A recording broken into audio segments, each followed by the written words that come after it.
my special invitation, it is my pleasure to invite India Logan-Riley, a representative of the indigenous peoples, to address the plenary. India, you have the floor.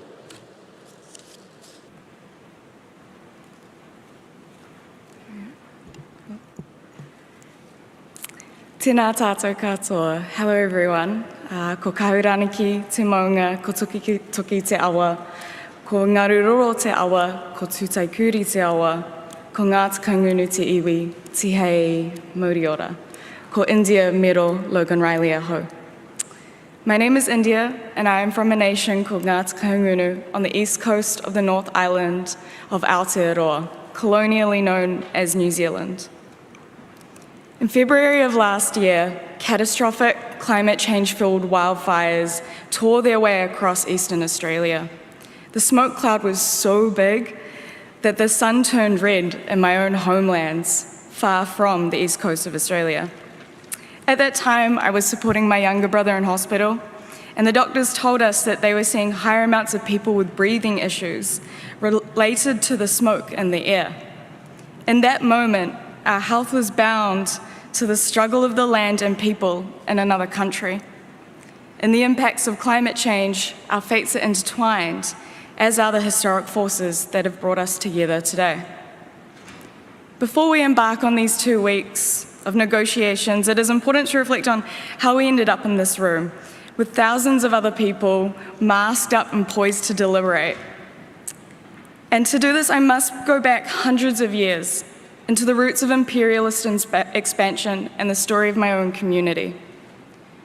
252 years ago, invading forces sent by the ancestors of this presidency arrived in my ancestors' territories, heralding an age of violence and murder and destruction enabled by documents like the Doctrine of Discovery that were formulated in Europe.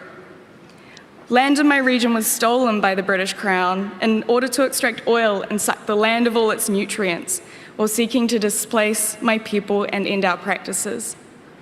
The first time I personally experienced these violent processes was at 10 years old, when the local council attempted to steal our community's land for the construction of a highway. And then after that, the New Zealand government stole the foreshore and seabed and offered it up for deep-sea oil drilling the following year.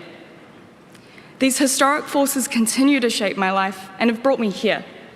I have grown up in these negotiations, spending my 20s running through these halls, lobbying decision makers, and staying up far past midnight hand-stitching banners. Since my first climate talks in Paris, I've been giving the same speech. I've been applauded and awarded for conjuring emotive imagery of rising sea levels and yearly wildfires that my community continues to endure. 6 years ago, I first spoke these stories into this space, and every year since, I have repeated the same words: wildfires, sea level rise, wildfires, suffering, sea level rise, biodiversity loss, sea level rise. Emissions continue to rise.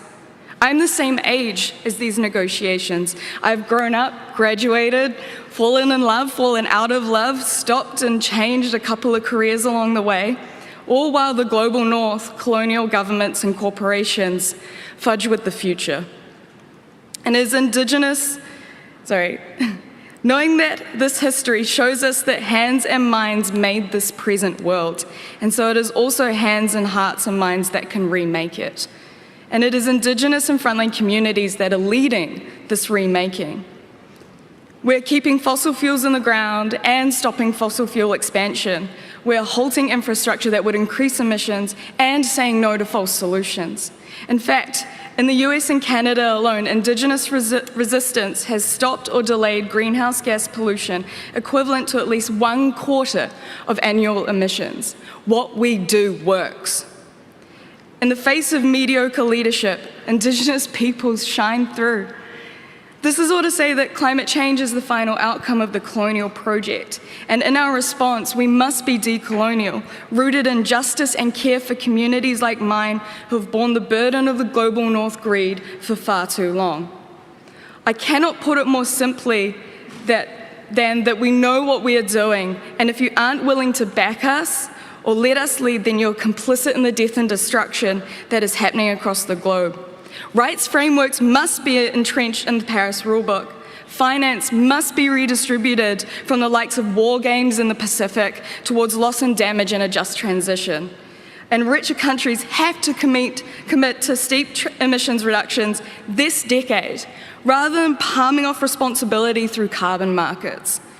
And last but not least, land back, oceans back. This is all part of following Indigenous leadership. This is what keeping warming below 1.5 degrees looks like.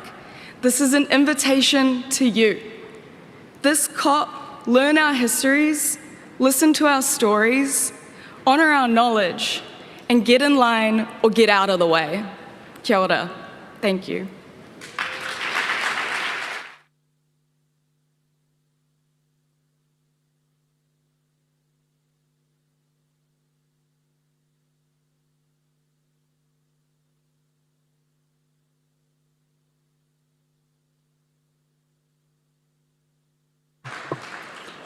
Thank you, India.